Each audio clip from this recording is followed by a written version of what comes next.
Hello everyone, आज हम बात करेंगे प्रेमचंद और हिंदी कहानी की।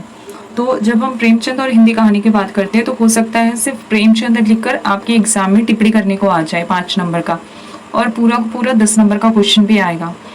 तो प्रेमचंद ने शुरू में अपने मूल नाम धनपत राय की जगह नवाब राय के नाम से उर्दू में कहानियां लिखना शुरू किया। यानी कि प्रेमचंद का जो मूल नाम था वो था धनपत राय, और उसी से उन्होंने कहानियां लिखना शुरू किया था। और कौन सी भाषा में लिखी थी?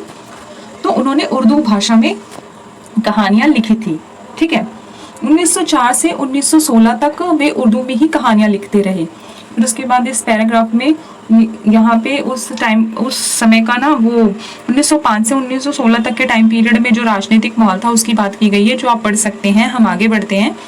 मैं चाहती हूँ वीडियो छोटी हो ताकि आप आराम से देख सके। सिर्फ 10 नंबर का क्वेश्चन आएगा और आपके पास लिमिटेड शीट है, तो आप उसी हिसाब से पढ़ें जो आपके एग्जाम में हेल्पफुल हो।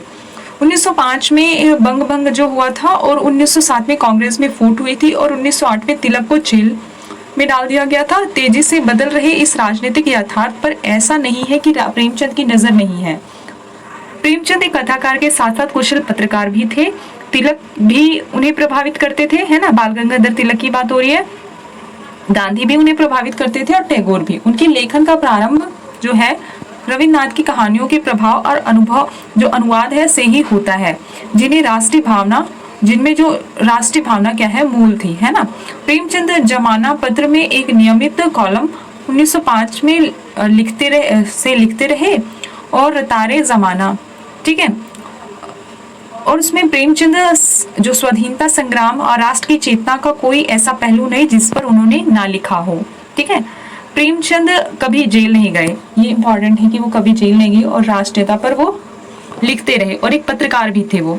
सक्रिय राजनीति में उन्होंने कभी हिस्सेदारी नहीं ली, यानी वो राजनीति में कभी पार्ट नहीं लिया था। एक रचनाकार के रूप में ही वो लिखते रहे, और परंतु नव जागरण की दृष्टि से स्वतंत्रता आंदोलन में उनका योगदान किसी राजनेता से कम नहीं था, ठीक है। वो एक पत्रकार के रूप में भी क्या है, अपने धर्म को निभाते रहे। उनकी कई कहानियां और अधिकांश उपन्यास में राजनीतिक आंदोलन की छाया देखी जा सकती है। स्वदेशी और बाल विवाह, विधवा विवाह, अस्पृश्यता, शिक्षा आदि राजनीति और सामाजिक सुधार के एजेंडों का रूपायन प्रेमचंद की कई कहानियों में मिलता है।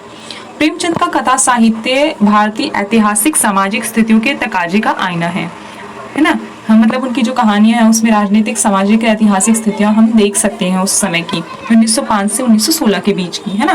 प्रेमचंद ने साहित्य के लिए नए मेयर की बात की है। हिंदी कहानी को उन्होंने नया मेयर दिया। यह नया मेयर किसानों, मजदूरों, अछूतों के जीवन संग्राम से निर्मित हुआ, जिन साधारण जनों को सौंदर्य जगत और कला की दुनिया से बहिष्कृत रखा जाता था। प्रेमचंद ने मनुष्य के धरातल पर, न्याय के धरातल पर, समानता के धरातल पर उन्हें महत्व देकर कला और सौंदर्य की दृष्टि ही बदल दी थी। उनकी जो रचना का जो मूल जो केंद्र था, जो पाठक वर्ग था, वो क्या बोलते हैं उसको, इन्हीं लोगों को पढ़ना होता था, क्योंकि वो इन्हीं लोगों पर प्रेमचंद कहानियां लिखते थे, और जिसको आज से पहले कोई इस पक्ष को किसी ने छुआ ही नहीं था, है ना। प्रेमचंद लिखते हैं कि हम जब ऐसी व्यवस्था को सहन ना कर सके जो हजारों आदमी कुछ अत्याचारियों की गुलामी करे, तभी हम केवल कागज के पृष्ठों पर सृष्टि करके ही संतुष्ट न हो जाएंगे, क्योंकि इस विधान की भी सृष्टि करेंगे जो सौंदर्य, सुरुचि, आत्मसम्मान और मनुष्यता का विरोध ना हो, है ना। यानी वो प्रेमचंद कहते हैं कि ऐसी व्यवस्था को सहन ना कर सकेंगे जो हजारों आदमी कुछ अत्याचारियों की गुलामी करे। यानी कि वो कहते हैं कि वो बिल्कुल भी ऐसा सहन नहीं करेंगे जहाँ पे क्या हो कि हजारों आदमी जो है वो अत्याचारियों की गुलामी को सहे, और साथ ही वो कहते हैं कागज के पृष्ठ पर सृष्टि करके ही संतुष्ट ना हो जाएंगे। यानी कि सिर्फ इन रचनाओं के माध्यम से ही विरोध करके हम अपने आप को संतुष्ट नहीं हो जाएंगे, मैं जरूरत पड़े तो मैदान में भी आएंगे, और क्या बोलते हैं अपने लिए आवाज उठाएंगे, अपने आत्मसम्मान के लिए। और जो मनुष्य को मनुष्य नहीं समझा जा रहा है, उस ऐसी मनुष्यता, ऐसे लोगों के प्रति भी क्या बोलते हैं हम विरोध प्रदर्शन करेंगे, ऐसा उन्होंने कहा था।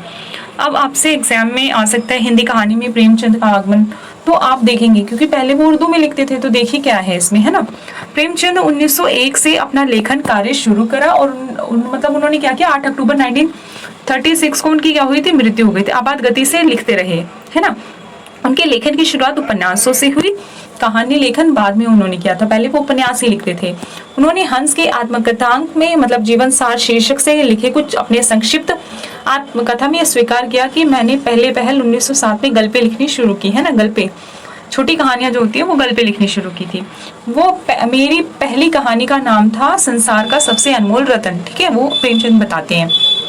वह 1907 में जमाना में छपी, मतलब जो उनकी रचना थी वो जमाना में छपी थी, जमाना पत्रिका में छपी थी। और फिर उसके बाद उक्त उर्दू कहानी के साथ साथ 4 और उर्दू कहानियों का मिलकर 1908 ईस्वी में नवाब राय के नाम से सोजे वतन का प्रकाशन होता है। यानी उन्होंने रचना की थी सोजे वतन। प्रेमचंद ने लिखा है कि उस समय मैं शिक्षा विभाग में सब इंस्पेक्टर ऑफ स्कूल था और हामिरपुर जिले में तैनात था। किताब को निकले 6 महीने हो चुके थे। एक दिन मैं रात को अपनी रावटी में बैठा हुआ था कि मेरा नाम जिलाधीश, जो उनके नाम पर जिलाधीश जो है मैजिस्ट्रेट का परवाना पहुंचा कि मुझे तुरंत मिलो। जाड़ों के दिन थे, साहब दौरे पर थे। मैंने बैलगाड़ी जुतवाई और रातों रात 30-40 मील तय करके दूसरे दिन साहब से मिला। साहब के सामने सोज-ए वतन की एक प्रति मतलब एक कॉपी रखी हुई थी। मेरा माथा ठनका। उस वक्त मैं नवाब राय के नाम से लिखा करता था। साहब ने पूछा, यह पुस्तक तुमने लिखी है? मैंने स्वीकार किया। साहब ने मुझसे एक एक कहानी का आशय पूछा और अंत में बिगड़कर बोले, तुम्हारी कहानी में सिडिशन भरा हुआ है ना। अपने भाग्य को बखानो कि अंग्रेजी अमलदारी में हो, ठीक है। मुगलों का राज होता तो तुम्हारे दोनों हाथ काट दिए जाते।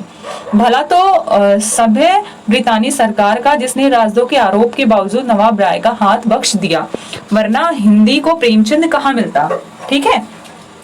ये साधारण भाषा में था, आपको आसाम से समझ में भी आया होगा। उसके बाद प्रेमचंद ने इस हिमायत के बाद कुछ समय तक लिखना बंद कर दिया। फिर धनपत राय और नवाब राय दोनों ही नाम सरकार की नजर में थे। बाद में उनके मित्र और जमाना के संपादक दया नारायण निगम ने उन्हें प्रेमचंद नाम दिया। नया नवाब राय अब प्रेमचंद के नाम से लिखने लगे, ठीक है। तो इस प्रकार हिंदी में हमें प्रेमचंद मिले। 1916 में हिंदी में लिखी उनकी पहली कहानी पंच परमेश्वर प्रकाशित हुई, ठीक है। तो उनकी पहली कहानी जो है पंच परमेश्वर 1916 में हिंदी में जो है वो प्रकाशित हुई। न्याय के नैसर्गिक महत्व को स्थापित करती ये कहानी मनुष्य को जीवन के तमाम संगतियों विसंगतियों से उठाती हुई एक ऐसे सत्य के पक्ष में खड़ा करती है जिसमें ईश्वरीय न्याय के समानांतर मानवीय न्याय महत्व प्राप्त करता है, ठीक है। तो ये सब चीजें हैं। दूसरी कहानी आत्मा राम का प्रकाशन हुआ। इन प्रारंभिक कहानियों को मिलाकर हिंदी में उनका पहला कहानी संग्रह शब्द सरोज के रूप में प्रेमचंद के नाम से प्रकाशित हुआ। इस तरह हिंदी कहानी में प्रेमचंद का आगमन हुआ, ठीक है। ये चीज आपने पढ़ी। प्रेमचंद की प्रारंभिक दौर की कहानियों पर बात करें तो वैसे ना उन्होंने छोटी बड़ी सब मिलाकर 300 कहानियां लिखी, जो मानसरोवर नाम से 8 खंडों में 8 पार्ट्स में है तथा कफन और गुप्तधन में संकलित है, ठीक है। इन कहानियों को देखने के बाद यह समझ बनती है कि ये कहानियां अपने विकास क्रम में 2 सोपानों से गुजरती हैं, ठीक है। ये सब चीजें हमारे लिए इंपॉर्टेंट नहीं है। आगे बढ़ते हैं। देखो जहाँ यहाँ पे हम आगे बढ़ते हैं, यहाँ पर देखते हैं क्या है। दुनिया की सबसे अनमोल रतन में प्रेमचंद क्या लिखते हैं? उसमें अरबी फारसी प्रेम कथाओं के ताने बाने से देश प्रेम का जो उद्दत चित्र प्रस्तुत किया है वह अनमोल है। इस कहानी में प्रेमचंद ने संघर्ष और जीवटा त्याग बलिदान के 2 समानांतर कथा सूत्रों को एक साथ नियोजित किया है। दिल फिगार अपनी मासूका दिल फरेब के लिए अपना सब कुछ त्याग निरंतर संघर्ष करते हुए प्रेम का उच्च आदर्श प्रस्तुत करता है, तो राजपूत सिपाही अपने देश की स्वतंत्रता के लिए अपना सर्वस्व बलिदान कर देशभक्त का हक अदा करता है। प्रेम और देश की यह कथा युति अंत में मिलकर देश प्रेम का जो प्रभाव छोड़ती है वह अत्यंत ही प्रेरणादायक है, ठीक है। तो ये सब चीजें हैं। आगे बढ़ते हैं। प्रेमचंद जो हैं पंच परमेश्वर, नमक का दरोगा, दामुल का कैदी, अलगू चौधरी की मित्रता और विरोध मतलब आदि कहानियां इस दृष्टि से देखी जा सकती है, मतलब राष्ट्रीय भावना से ओतप्रोत कहानियां, उन्होंने देशभक्ति की कहानी लिखी थी। इसी तरह देशभक्ति की जो है, जैसे आ सकता है प्रश्न की प्रेमचंद की कहानियों में देशभक्ति, राष्ट्रभक्ति। तो पंच परमेश्वर में जुम्मन शेख और अलगू चौधरी की मित्रता और विरोध दोनों को अन्य धर्म पर जिस तरह प्रेमचंद ने कसा, वह मनुष्य को सत्य और धैर्य के पक्ष में मानवीय राग और द्वेष से ऊपर परमेश्वर की कोटि तक ले जाता है। ठीक है। अलगू चौधरी ने जुम्मन शेख की मित्रता के संबंधों के चलते जो अपेक्षा होती है, ठीक है, उसके ठीक विपरीत अलगू चौधरी का न्याय होता है। ऐसे ही एक प्रसंग में जब जुम्मन शेख पंच बनता है तो लोगों को लगता है अब तो जुम्मन शेख अलगू चौधरी से अपना पिछला हिसाब लेकर रहेगा, परंतु जुम्मन शेख पंच परमेश्वर के आसन पर बैठकर सोचते हैं कि मैं इस वक्त न्याय और धर्म के सर्वोच्च आसन पर बैठा हूँ, मेरे मुंह से इस समय जो कुछ निकलेगा वह देववाणी के सदृश है, यानी ईश्वर की वाणी के समान है, और देववाणी में मेरे मनोविकारों का समावेश कदापि बिल्कुल भी नहीं होना चाहिए, ऐसा वो सोचते हैं। ठीक है, इस कहानी में बता रहा है, ऐसे वो पात्र ऐसा सोचता है। मुझे सत्य से जो भर भी टलना उचित नहीं है, है ना, उनका वो पात्र ऐसा सोचता है। ठीक है, तो इसी प्रकार ईमानदारी, न्याय भावना, धर्मनिष्ठता, कर्तव्य निष्ठता जैसे आदर्शवादी मूल्यों की निमित्ति हमें इसी तरह नमक के दरोगा में भी देखने को मिलती है। ठीक है, उसमें क्या होता है कि इस कहानी में प्रेमचंद लोभ के बरक्ष ईमानदारी को, अन्याय के बरक्ष न्याय को और अमानवीयता के विरुद्ध सच्ची मानवीय भावना को ऊपर रखते हैं। तो ये सारी मानवीय भावना, न्याय, आदर्श, ये सब हमें प्रेमचंद की कहानियों में देखने को मिलता है। बंसीधर अपने कर्तव्य निष्ठा के द्वारा अलोपीदीन जो है कि छल छदम भरी प्रतिष्ठित छवि को धूल चटा देते हैं। ठीक है, और अलोपीदीन का हृदय परिवर्तन होता है, वे बंसीधर की ईमानदारी के कायल होते हैं। ठीक है, इसी प्रकार ईदगाह और बूढ़ी काकी जो आदर्शवादी कहानियां हैं उसमें इसमें मनोवैज्ञानिक सत्य भी साथ साथ जुड़ा हुआ है। ठीक है, ईदगाह हो गई, बड़े घर की बेटी, गोझा, बड़े भाई साहब, दो बैलों की कथा, बूढ़ी काकी आदि कहानियां आत्मा के इसी क्षण भाव को प्रकट करने वाली कहानियां हैं। ठीक है, जो हमें मनोभावों को क्या करती हैं, संवेदनाओं जो पाठक होता है इनको पढ़कर पात्रों के प्रति संवेदना महसूस करने लगता है। मानवीय भावनाएं हमें देखने को इनके पात्रों में मिलती है। इस दौर में सत्य, ईमानदारी, परोपकार यानी दूसरों का भला करना, दूसरों के प्रति अच्छी भावना रखना जैसे मानवीय नैतिक मूल्यों पर प्रेमचंद का अटूट विश्वास था और यही उनकी कहानियों के विषय थे। अब आपसे एग्जाम में ये जो प्रेमचंद पर आएगा, ही प्रेमचंद और हिंदी कहानी ऐसे, तो आप ये भी जोड़ सकते हैं प्रेमचंद की कहानी का विकास आदर्श और यथार्थ का द्वंद्व, मतलब जो आदर्शवाद वो अपनी कहानियों में दिखाते थे और जो असल में होता था उसके बीच में जिस टकराहट ना वो होता है इसका मतलब। ठीक है, प्रेमचंद की कहानियां धीरे धीरे किस्सा गोई की शिल्प से द्वंदात्मक शिल्प में परिवर्तित होती दिखाई देती है। इस दौर में आदर्श को तो वे वास्तविक स्थिति परिस्थितियों के संदर्भ और तनाव में रखकर चित्रित करते हैं। ठीक है, धीरे धीरे उनकी कहानियों में मतलब जो मूल्य थे वो धीरे धीरे बदलते गए, वो उन्होंने वास्तविक स्थितियों पर भी लिखना शुरू कर दिया था। ठीक है, इससे धीरे धीरे उनकी कहानियों में एक ऐसे द्वंदात्मक स्थिति का निर्माण होने लगा जिसकी परिणति ठोस यथार्थवादी विधान में होती है। मतलब कि जो पहले उनकी कहानियों में आदर्शवाद दिखता था वो विचार फिर यथार्थवाद दिखने लग गया, तो दोनों मूल्यों में क्या है, टकराव पैदा होना लग गया था। दूसरे दौर की शुरुआत कहानी में समर यात्रा, दुस्साहस, शतरंज के खिलाड़ी, आहूति, जुलूस, सत्याग्रह, सवा शेर गेहूं आदि को रखा जाता है। राजनीति पटल पर यह दौर स्वदेशी असहयोग और सवर्ण अवज्ञा आंदोलन के साथ साथ हरिजन उद्धार जैसे सामाजिक सुधार आंदोलनों का भी दौर था। ठीक है, तो सत्याग्रह जहां मूल नैतिक शक्ति के रूप में केंद्र में था, भारतीय स्वाधीनता संग्राम के एक नाजुक किंतु महत्वपूर्ण पहलू हिंदू मुस्लिम एकता बनाए रखने का भी यह टाइम पीरियड था। जुलूस का मुसलमान पात्र इब्राहिम अली पूर्ण स्वराज है ना का समर्थन में निकले गए जुलूस का नेतृत्व करता है, घोड़े के नीचे कुचल दिया जाता है। सांस छोड़ने के पूर्व अपनी अंतिम इच्छा के रूप में यह निर्देश दे जाता है कि उसका शव गंगा जल से नहा कर कब्र में दफनाया जाए।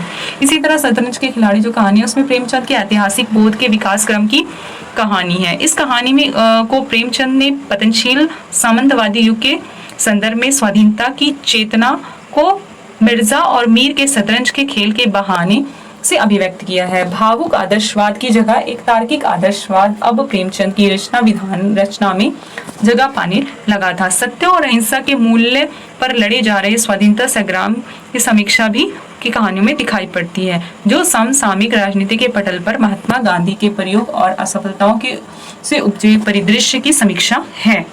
ठीक है, ये सब हम चीजें देखते हैं कि किस प्रकार जो आदर्श और साहित्य थे उससे उनकी जो और बाकी जो महात्मा गांधी जो प्रयोग कर रहे थे उसमें असफलताओं से जो उस टाइम का जो सराउंडिंग था वो परिदृश्य था उस पर भी समीक्षाओं के रूप में अपनी कहानियों के माध्यम से बताते हैं।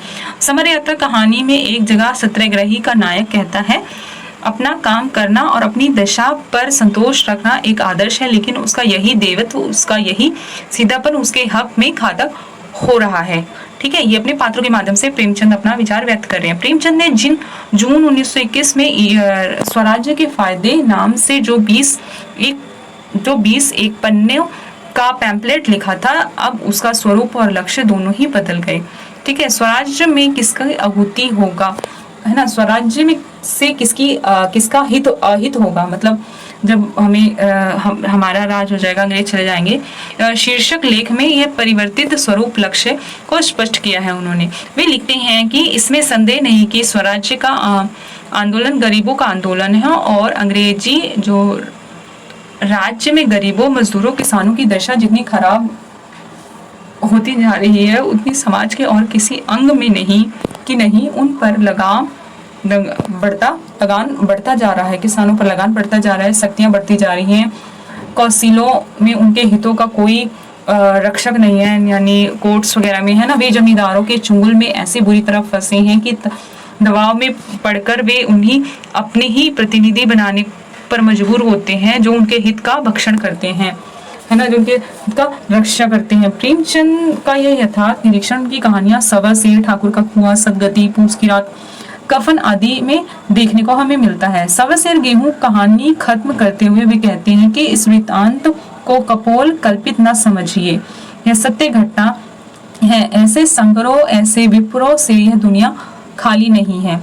ठीक है, और इसी तरह पूस की रात और कफन में तो वे निराश होकर किसान को मजदूर और मजदूर को सारे मानवीय रिश्तों और संबंधों से ऊपर पेट का जला बना देते हैं। कफन जो है कहानी में घीसू और माधव एक तरह से मलंग हो गए हैं। पेट की आग का जैसा अमानवीय चेहरा इस कहानी में उभरता है वैसा कहीं और में देखने को ही नहीं मिलेगा।